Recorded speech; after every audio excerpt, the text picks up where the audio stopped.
ગાડી કીધી કોણ ગાડી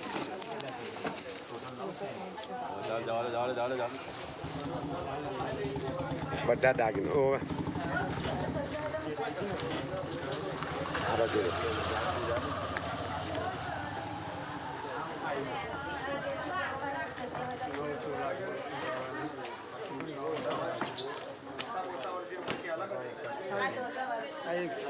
કેટલી બાકી છે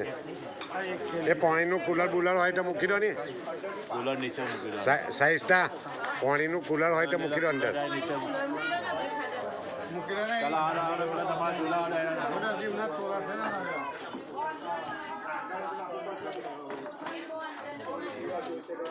હે એના અંદર મૂકી દીધો આગળ અંદર મૂકી દેવા આ ગુલાટ અંદર મૂકી દેવા પેલા અંદર